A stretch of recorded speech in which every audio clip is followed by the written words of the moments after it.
जीवन में असंभव कुछ भी नहीं है। जब जागो तब सवेरा होता है। अगर आपको ये लगता है कि मैंने बहुत से बुरे काम किए हुए हैं और अब इन गलत कामों को सुधारने के लिए कोई भी विकल्प नहीं है, तो आपको गौतम बुद्ध के जीवन की यह कहानी एक बार अवश्य सुनना चाहिए। एक दिन बुद्ध श्रावस्ती के एक गांव में भिक्षाटन के लिए पहुंचते हैं। जब गांव में प्रवेश करते हैं तो देखते हैं कि पूरे गांव में सन्नाटा छाया हुआ है। दूर दूर तक कोई भी व्यक्ति नजर नहीं आ रहा था। बुद्ध उस गांव के पहले द्वार पर जाते हैं और कहते हैं कि भिक्षुम देहि, परंतु भीतर से बाहर कोई नहीं आता। बुद्ध दूसरे द्वार पर जाते हैं परंतु कोई दरवाजा नहीं खोलता। तीसरे द्वार पर जाते हैं परंतु उस द्वार से भी कोई व्यक्ति बाहर नहीं आता। फिर अचानक से एक दरवाजा खुलता है जिसमें से एक व्यक्ति बाहर निकलता है। वो जल्दी से बुद्ध का हाथ पकड़ता है और उन्हें अपने घर में ले जाता है और कहता है कि क्षमा करें बुद्ध, परंतु इस समय आप बाहर नहीं जा सकते। उंगलीमाल को श्रावस्ती की सीमा पर देखा गया है।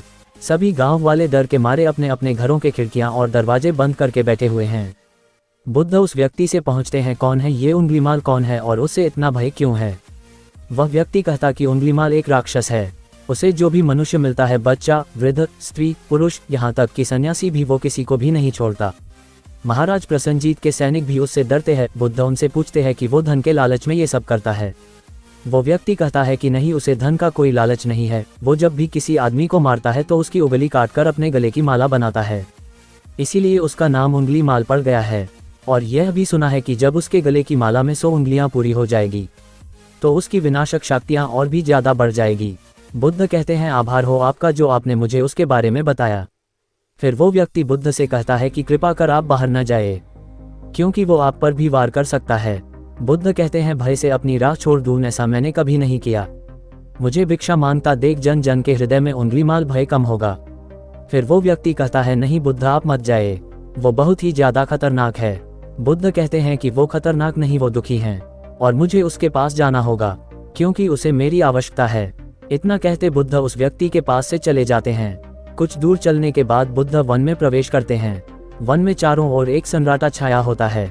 दूर दूर तक न तो कोई मनुष्य न कोई पशु पक्षी दिख रहा होता है, परंतु बुद्ध अपने मार्ग में आगे बढ़ते रहते हैं। अचानक बुद्ध के सामने उंगलीमाल आकर खड़ा हो जाता है।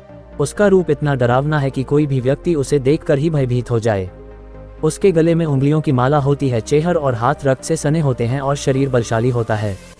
उसका रूप इतना भयानक होता है कि किसी भी साधारण व्यक्ति के प्राण तो उसे देखते ही निकल जाए, परंतु बुद्ध पर उंगलीमाल के डरावने रूप का कोई असर नहीं होता। बुद्ध कुछ क्षण तक शांत मुस्कुराहट के साथ उंगलीमाल की तरफ देखते हैं, फिर उसकी बगल से निकलकर अपने मार्ग में आगे बढ़ जाते हैं। बुद्ध को ऐसा करते देख उंगलीमाल को ये समझ नहीं आता कि उसके साथ ये हो क्या रहा है। वह मन ही मन सोचता है कि मुझे देखकर लोग या तो भाग जाते हैं या मुझे देखकर मर जाते हैं या मुझसे अपने प्राणों की भीख मांगने लगते हैं। मैंने कई सन्यासियों को भी मारा है, परंतु मैंने आज तक कोई ऐसा व्यक्ति नहीं देखा जो मुझे नज़रअंदाज करके अपने मार्ग में आगे बढ़ जाए। या तो इसने मुझ पर ध्यान नहीं दिया होगा या फिर हो सकता है कि ये देख ही ना सकता हो, परंतु मुझे इससे क्या, मुझे तो अपने गले की माला पूरी करनी है।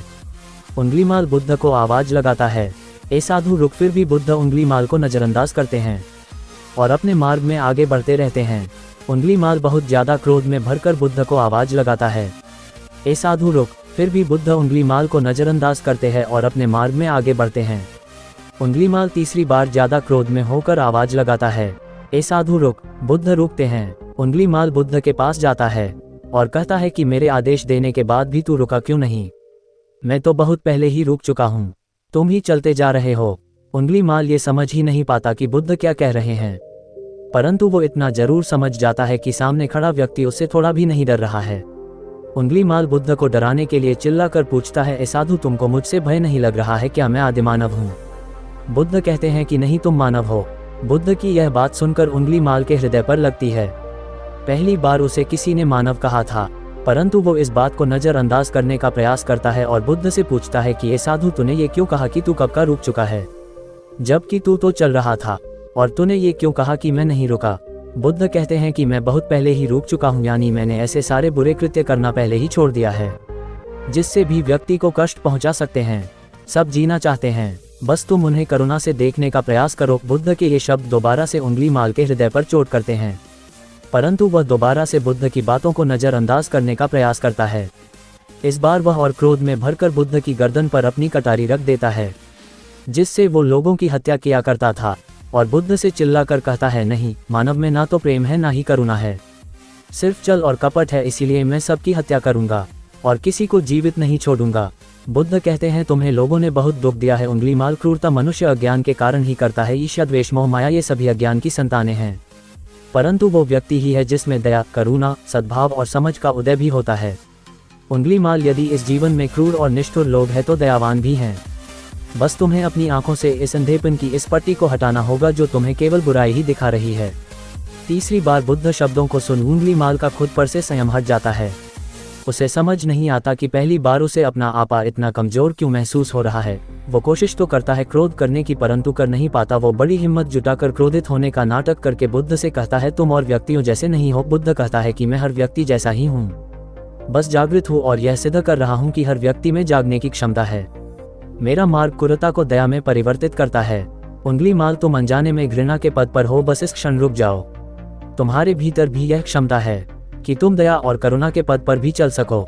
इतना सुनते ही उंगलीमाल के हाथ से कटारी जमीन पर गिर जाते हैं। उसकी आंखों से आंसू बहने लगते हैं। भला कोई कब तक बुद्ध को अनदेखा करेगा। उंगलीमाल रोते हुए बुद्ध से पूछता है, क्या आप वही है जिन्हें लोग बुद्ध कहते हैं, जो लोगों को मुक्ति के मार्ग पर चलना सिखाते हैं? हाँ, मैं वही हूँ। मैं तुम्हें मुक्ति के मार्ग पर ले जाना चाहता हूँ। फिर उंगलीमाल कहता है, परंतु मैं अब बहुत दूर निकल गया हूँ। मैंने बहुत हत्याएं करी है, बहुत पाप करे हैं। मैं अब चाहकर भी वापस नहीं लौट सकता और मेरा वापस लौटना अब असंभव है। बुद्धि कहते हैं कि असंभव कुछ नहीं है, जब जागो तभी सवेरा। उंगलीमाल कहता है, मैं अब पुनः जीवन की ओर नहीं मोड़ सकता, बहुत देर हो चुकी है। बुद्ध कहते हैं, तुम में इतनी चेतना है कि तुम जानते हो कि जो तुमने अब तक किया वह बुरा था। इसका अर्थ यह है कि तुम जानते हो कि क्या अच्छा है और क्या बुरा है। उंगलीमाल, जिस दिन से तुमने अच्छा कार्य करना शुरू कर दिया, उस दिन से तुम्हारा एक नया जीवन शुरू हो जाएगा। फिर उंगलीमाल कहता है, मैं कितने भी अच्छे काम कर लूँ, परंतु लोग मुझे उसी दृष्टि से देखेंगे और मुझे चैन से जीने नहीं देंगे। बुद्धि कहते हैं, उंगलीमाल, यदि तुमने हिंसा का मार्ग छोड़ा तो मैं तुम्हें मार्ग दिखाऊंगा और तुम्हारा संरक्षण करूंगा और तुम्हें लोगों की घृणा से बचाऊंगा। बस पहला कदम तुम्हें ही उठाना होगा। उंगलीमाल पूछता है, क्या ये हो सकता है? बुद्धि कहते हैं, अवश्य हो सकता है। तुम में असामान्य बुद्ध है। उंगलीमाल रोते हुए बुद्ध के चरणों में गिर पड़ता है और कहता है, मैं आपको वचन देता हूँ कि मैं सारे बुरे कृत्य करना छोड़ दिया और आपके पीछे करुणा के पथ पर चलना सीखूंगा। कृपा कर आप मुझे अपना शिष्य बना लीजिए। बुद्ध कहता है कि मैं किसी को अपना शिष्य नहीं बनाता, बल्कि व्यक्ति स्वयं मेरे संग से जुड़ता है। उंगलीमाल उसी समय बुद्ध का भिक्षु बन जाता है। बुद्धि का भिक्षु बनने के बाद उसका नाम अहिंसक बन जाता है। फिर बुद्ध ने जैसा उसका नाम रखा था और वो ठीक वैसे ही वह बन चुका था। जब अहिंसक प्रथम बार अन्य भिक्षुओं के साथ एक गांव में भिक्षाटन घटन के लिए जाता है, तो गांव के कुछ लोग उससे बदला लेने के लिए उसे लाठी डंडों से पीटने लगते हैं। जब ये बात बुद्धि को पता चलती है तो वे तुरंत उसे बचाने के लिए उसके पास पहुंचते हैं और अपने शरीर को उन लाठी डंडों के बीच में ले आते हैं जो अहिंसक को पड़ रहे थे। बुद्धि को देखकर वे गांव वाले डंडे और पत्थर मारना बंद कर देते हैं। सभी लोग बुद्ध से कहते हैं, बुद्धि, क्यों आप इस हत्यारे उंगलीमाल की रक्षा कर रहे हैं? न जाने कितने लोगों की जानें ली हुई है इसने। बुद्धि कहते हैं, अब यह उंगलीमाल नहीं है, बल्कि अब इसका नाम अहिंसक है। अब यह आपकी ही तरह एक मानव है। वे गांव वाले कहते हैं, ऐसा आदमी कभी नहीं बदल सकता। बुद्धि कहते हैं, ये बदल चुका है, बस आप सब लोग इसे अपनी पुरानी दृष्टि से देख रहे हैं। यदि उंगलीमाल होता तो क्या आप में से किसी में भी इतना साहस या बल होता कि कोई इसे एक उंगली भी लगा सके? ये आपका हर वार खाता रहा और इसने आप पर कभी पलटकर वार किया नहीं ना? क्या ये परिवर्तन आपको नहीं दिखा? आज इसने अपना लहू बहा से आपने सारे बुरे कृत्य धो डाले हैं। आप लोगों के द्वारा इतनी मार खाने के बाद भी इसकी आंखों में आपके लिए क्रोध नहीं है। क्या ये बदलाव आपको नहीं दिख रहा है? ये तो बदल गया, परंतु आप कब बदलोगे? इतने में से उन गांवों वालों में से एक स्त्री कहती हैं, ये परिवर्तन मैंने स्वयं देखा है। वो स्त्री गांव वालों से कहती हैं, आप में से कौन ऐसा है जो दूसरों के दुख में दुखी हो, दूसरों की पीड़ा सहन ना हो, तो उसे हर प्रकार की सहायता प्रदान करें। और ऐसा इस भिक्षु ने किया है। 2 दिन पहले एक व्यापारी अपनी पत्नी को लेकर जा रहा था और उसकी पत्नी प्रसव पीड़ा से व्याकुल थी। तब मैं पास से ही गुजर रही थी, इसीलिए मैं भी दौड़ी दौड़ी गई। स्त्री की पीड़ा बढ़ती ही जा रही थी। घना जंगल होने के कारण उसे कहीं ले जाया भी नहीं जा सकता था। तब ये भिक्षु वहां आ पहुंचा और इसने मुझसे पूछा कि क्या हुआ बहन। मैंने इसे बताया कि यह स्त्री प्रसव पीड़ा में है और इस घने वन में हम कुछ कर भी नहीं पा रहे। तब तक ये कष्ट भागेगी, कहीं इसके और इसके बच्चे के प्राण ना चले जाएं। फिर इस भिक्षु ने मुझे कहा कि ऐसा नहीं होगा, मैं अभी अपने गुरु के पास जाऊंगा, वे अवश्य ही कोई मार्ग दिखाएंगे। इतना कहकर यह भिक्षु दौड़कर वहां से चला गया। बुद्धि कहते हैं कि फिर व्यथित हो अहिंसक मेरे समक्ष आया और मेरे पैरों में गिरकर कहने लगा, बुद्ध, एक स्त्री गहन प्रसव पीड़ा में है और उसकी पीड़ा बढ़ती ही जा रही है, कहीं माँ और बच्चे को कुछ हो न जाए। ये सब सुनकर बुद्ध ने कहा कि दौड़कर जाओ और उससे कहो, बहन, जिस दिन से मेरा जन्म हुआ है मैंने जानबूझकर किसी भी प्राणी को कष्ट नहीं पहुंचाया है। मेरे सत्कर्म तुम्हारा सुरक्षा कवच बने और आपकी और आपके शिशु की रक्षा करे। अहिंसक ने मुझसे कहा, परंतु ये तो असत्य होगा बुद्ध, सत्य तो यह है कि मैंने आज तक बहुत से प्राणियों को कष्ट पहुंचाया है। यदि मैंने ऐसा कहा तो वे माता और शिशु उसी समय क्षण प्राण त्याग देंगे। फिर बुद्ध ने कहा, तो तुम जाओ और उस स्त्री से कहो, बहन, जिस दिन से मेरा एक नया जन्म हुआ है मैंने सभी बुरे कृत्य को त्यागा है और उस दिन से मैंने किसी भी प्राणी को कष्ट नहीं पहुंचाया है और मेरे सत्कर्म आपका सुरक्षा कवच बने और आपकी और आपके शिशु की रक्षा करे। फिर अहिंसक ने बुद्ध से पूछा कि क्या मेरे सत्कर्म उन्हें बचा लेंगे। बुद्ध ने कहा कि अवश्य, ये तुम्हारी अपनी कमाई है, या तो तुम इसे अपने लिए बचा कर रखो या फिर किसी पराये पर खर्च कर दो। अपने कमाए सत्कर्म को किसी पराये पर न्यौछावर करने से पहले अहिंसक ने एक क्षण नहीं सोचा और वो उसी समय उस स्त्री और उसके शिशु की जान बचाने के लिए वहां चला आया। वह स्त्री कहती है कि हाँ, ये भिक्षु दौड़कर वहां आया और अभी भी वो स्त्री गहन पीड़ा से जूझ रही थी। इसने अपने दोनों हाथ जोड़े और आंखें बंद करके कहने लगा, बहन, जिस क्षण से मैं भिक्षु बना हूँ उस क्षण के बाद मैंने कोई भी ऐसा कृत्य नहीं किया जिससे किसी प्राणी को कष्ट पहुँचे। मेरे सत्कर्म आपके लिए सुरक्षा कवच बने, आपकी और आपके शिशु की रक्षा करे। और इतना कहते ही उस स्त्री ने अपने बच्चे को जन्म दे दिया। फिर बुद्ध कहते हैं कि दूसरों के दुख से दुखी होने वाला यह व्यक्ति अहिंसक कैसे किसी को दुख दे सकता है।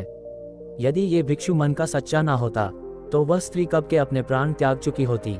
फिर अहिंसक ने बुद्ध से कहा है कि इन्हें मत रोकिए बुद्ध, इन्हें मारने दीजिए और तब तक मारने दीजिए जब तक कि इनके मान का क्रोध शांत ना हो जाए। फिर बुद्ध अहिंसक को कहते हैं कि कर्म और गुणों के भंडार हो तुम, आज तुमने अपने नाम अहिंसक को सिद्ध कर दिया है। बुद्ध और उस स्त्री की बात सुन वे सब गांव वाले कहते हैं, आप सही कहा रहे हैं, बुद्ध अहिंसक बदल चुका है और हमसे ही देखने में भूल हो गई थी। इस कहानी से हमें ये सीखने को मिलता है कि लोग सोचते हैं कि उन्होंने बहुत सारे गलत काम किए हुए हैं, अब इन गलत कामों को सुधारने के लिए और कोई भी विकल्प नहीं है। इस पर गौतम बुद्ध कहते हैं कि चाहे अपने अब तक कितने भी बुरे काम क्यों न किए हुए होंगे, लेकिन अगर आप एक विचार को अपने मन में लाते हैं कि अब मुझे कुछ सही करना है, तो वही विचार आपके रूपांतरण का कारण बन सकता है।